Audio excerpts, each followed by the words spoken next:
Assalamualaikum warahmatullahi wabarakatuh. Oke, halo semuanya. Jumpa lagi bersama saya Muhammad Lutfi Hamzah. Oke, pada video kali ini kita akan membahas tentang perkenalan tentang manajemen proyek atau project management. Oke, jadi sekarang kita lihat sudah banyak organisasi-organisasi atau perusahaan-perusahaan yang meminati dalam bidang manajemen proyek. Karena kan kita lihat banyak sekarang proyek-proyek yang harus dikerjakan itu kalau kita tidak pandai memanagenya, itu maka proyek tersebut akan gagal. Makanya di sini kita akan belajar tentang manajemen proyek khususnya di bidang IT.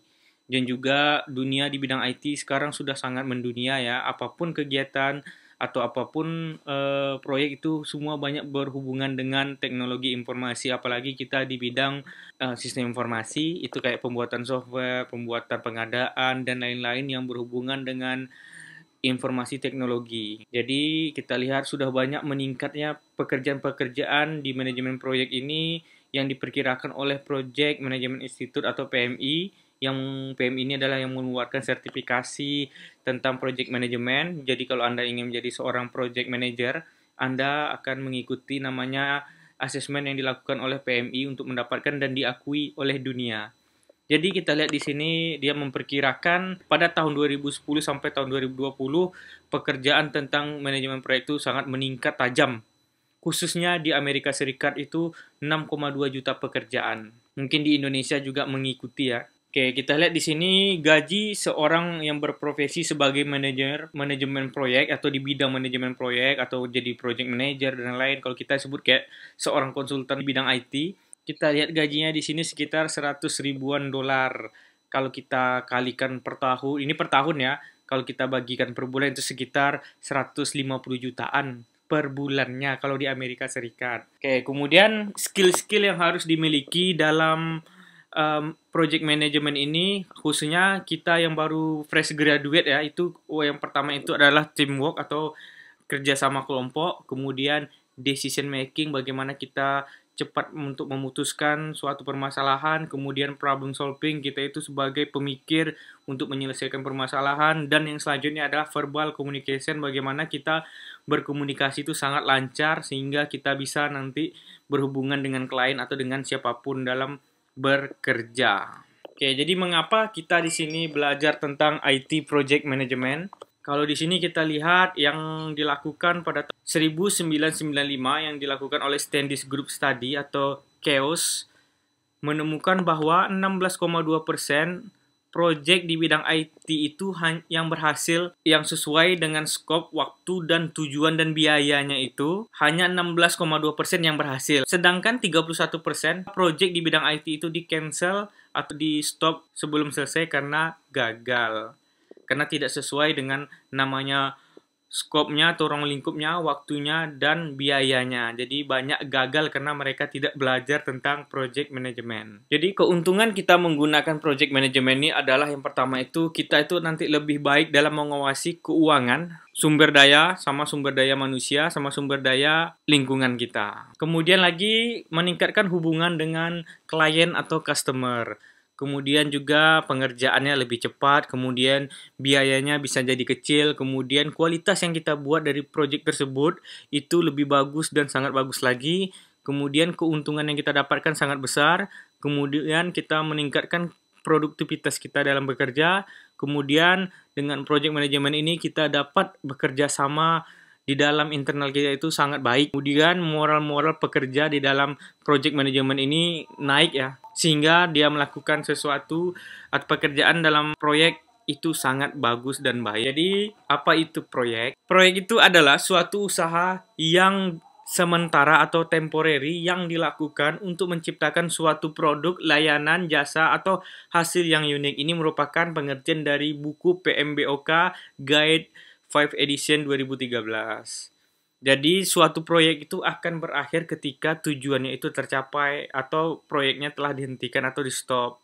Kemudian proyek itu bisa berukuran proyek yang besar, bisa kecil, bisa waktunya dengan waktu yang singkat dan bisa juga waktu yang lama. Jadi proyek itu adalah suatu pekerjaan. Kayak kalian mungkin dapat proyek atau project mini itu merupakan suatu proyek. Sampai proyek kalian selesai, dapat nilai, dah selesai lah proyek kalian tersebut. Itu yang disebut dengan project atau proyek. Oke, contoh-contoh proyek adalah yang pertama itu seperti mengembangkan suatu produk atau jasa yang baru. Kayak kalian disuruh buat aplikasi baru. Pokok sesuatu hal yang baru yang kalian buat itu disebut dengan proyek. Kemudian juga kalian melakukan suatu perubahan di dalam organisasi. Mungkin kalian buat namanya sistem yang baru untuk melakukan perubahan di dalam suatu perusahaan. Kemudian kalian merancang suatu kendaraan transportasi yang baru. Kemudian mengembangkan atau membuat suatu sistem informasi yang baru. Atau kalian merubah atau menambahkan aplikasi yang sudah ada atau sistem yang sudah ada. Oke, ini contoh yang di bidang IT ya, sedikit ya. Ini tentang bagaimana kalian membuat aplikasi berbasis smartphone atau mobile, penjualan secara online, pekerjaan helpdesk, pengadaan software, pengadaan komputer di suatu organisasi. Pokok apapun proyek yang berhubungan dengan IT itu disebut dengan proyek IT atau proyek sistem informasi. Oke, jadi ini dia proyek atribut-atribut dalam suatu proyek atau ciri-ciri atau hal-hal yang harus dimiliki oleh proyek tersebut. Yang pertama itu proyek itu harus mempunyai tujuan yang unik. Kemudian dia sifatnya sementara, yaitu bersifat temporary, bisa di stop kapan aja dan selesai ketika tujuannya tercapai. Dibangun berdasarkan progresif elaborasi ya, berdasarkan elaborasi dari beberapa orang di dalam suatu tim.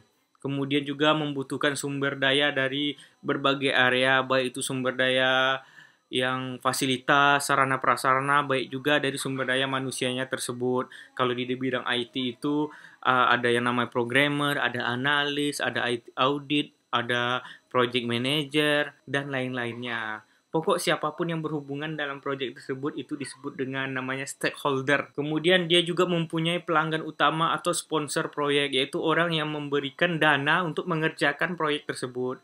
Oke, sekarang kita masuk lagi ke project managers.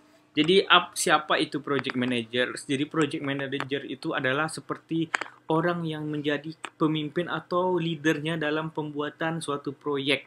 Yang jadi dia yang sebagai yang tertinggi ya, kalau di dalam suatu tim itu disebut dengan project managers. Manajer proyek ini bertanggung jawab penuh terhadap pencapaian dari tujuan proyek tersebut. Melalui yang pertama itu identifikasi kebutuhan proyek. Dia nanti akan mengidentifikasi apa-apa saja yang diperlukan dalam suatu proyek. Kemudian juga membangun dan mendefinisikan tujuan proyek dengan sangat jelas. Jadi dengan sesuai dengan ruang lingkup yang diinginkan. Dia akan menyeimbangkan juga permintaan antara kualitas yang dibangun itu dengan ruang lingkup, waktu, dan biaya.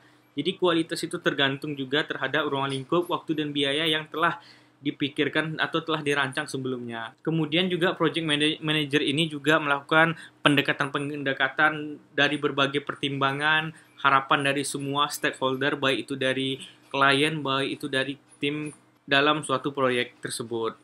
Oke, kita lihat di sini ada namanya triple atau 3 constraint dalam project management. Ada 3 yang menjadi pondasi ini dalam suatu proyek, yaitu pertama itu adalah scope. Scope itu adalah ruang lingkup. Kemudian cost adalah biaya. Kemudian time adalah waktu. Jadi semua ini adalah pondasi yang sangat penting di dalam suatu pembuatan proyek.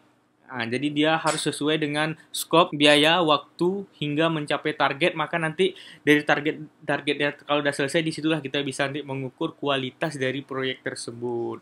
Oke, yang pertama itu adalah ruang lingkup. Ruang lingkup ini adalah mendefinisikan apa yang termasuk dalam pekerjaan proyek, produk, jasa yang diinginkan oleh sponsor proyek. Jadi di ruang lingkup itu kita tidak boleh mengambang, harus tepat sasaran. Jadi tidak boleh kita disuruh buat A, tapi kita nanti ruang lingkup kita A, tapi kita buat ruang lingkup B. Itu yang membuat nanti memboros waktu, biaya, dan lain-lainnya. Kemudian waktu. Jadi waktu ini adalah mendefinisikan waktu yang dibutuhkan untuk menyelesaikan proyek.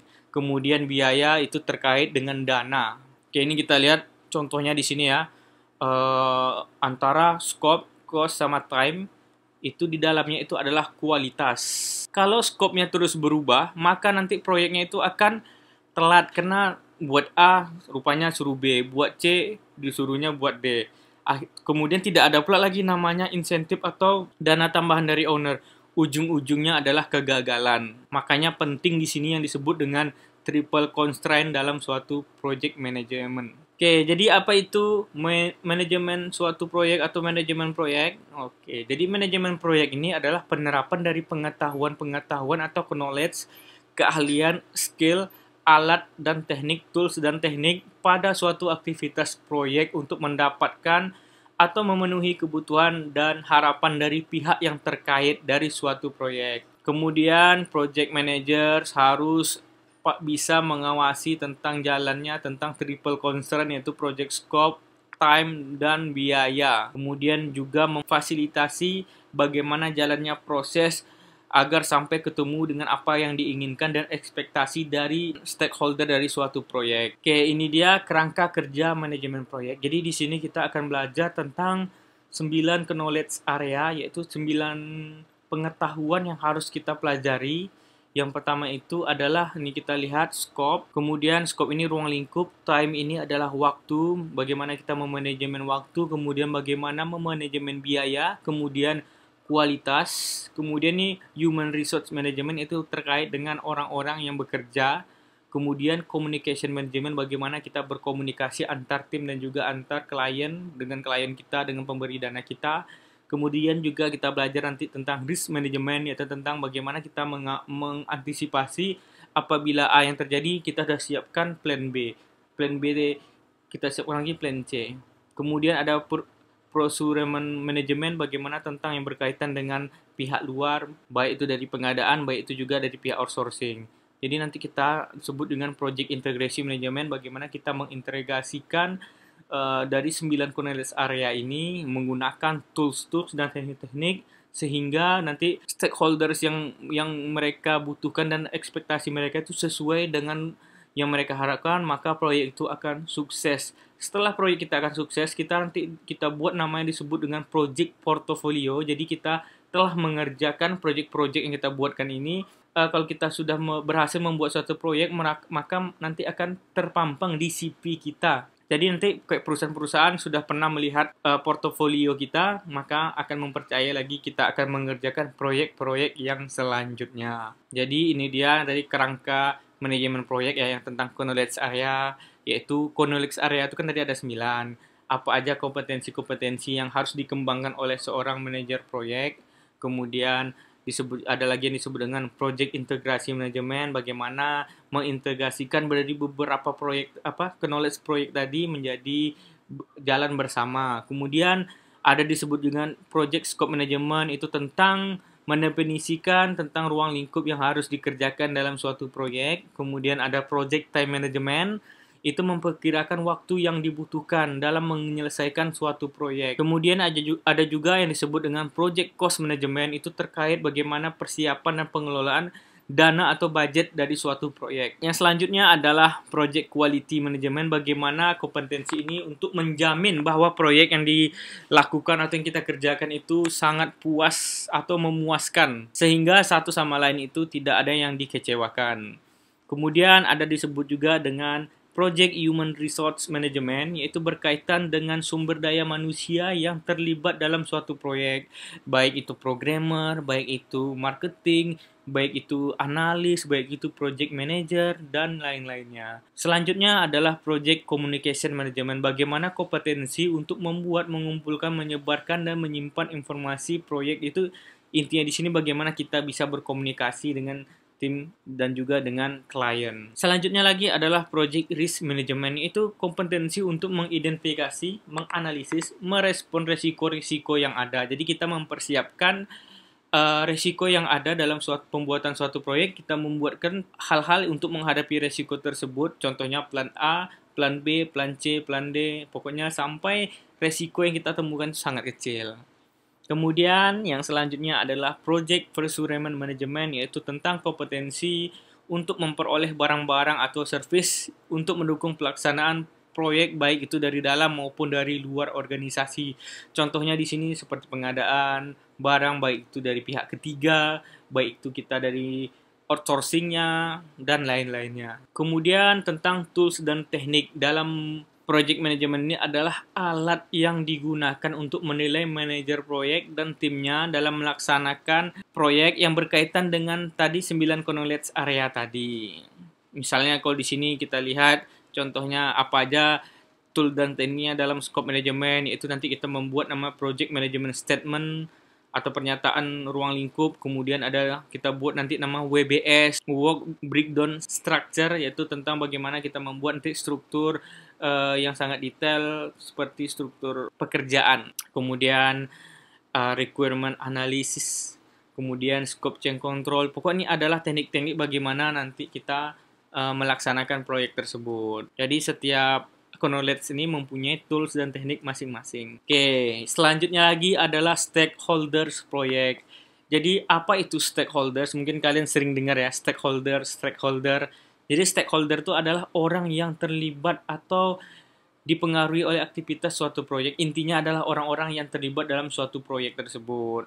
Contohnya yang pemberi sponsor, kemudian project manager, kemudian tim proyek, kemudian staf yang mendukungnya, programmer, analis, database analis, dan lain-lainnya, pelanggan atau customer, user, maupun nanti distributor atau pemasok. Jadi siapapun yang berhubungan dengan proyek tersebut itu disebut dengan stakeholders project. Oke, ini dia adalah faktor-faktor keberhasilan dari suatu proyek. Yang pertama itu dukungan dari eksekutif. Maksudnya ini dukungan dari top level manajemen, yaitu dari pimpinan, atau dari yang level-level atas dalam melaksanakan proyek tersebut. Kemudian keterlibatan pengguna atau keterlibatan user dalam pelaksanaan proyek tersebut. Jadi dengan adanya masukan dari user, maka kita akan semakin jelas apa yang akan kita kerjakan atau ruang lingkupnya itu semakin sempit. Jadi di situ kita bisa langsung tepat sasaran. Kemudian yang selanjutnya adalah manajer proyek yang berpengalaman. Oke, project manager yang berpengalaman ini adalah orang yang sangat sudah experience dalam melakukan beberapa proyek-proyek, jadi dia tinggal sudah tahu apa yang harus dilakukan. Jika ada masalah, dia sudah tahu apa yang harus disiapkan. Kemudian tujuan bisnis yang sangat jelas. Pastinya ruang lingkup yang sangat diminimalisasi.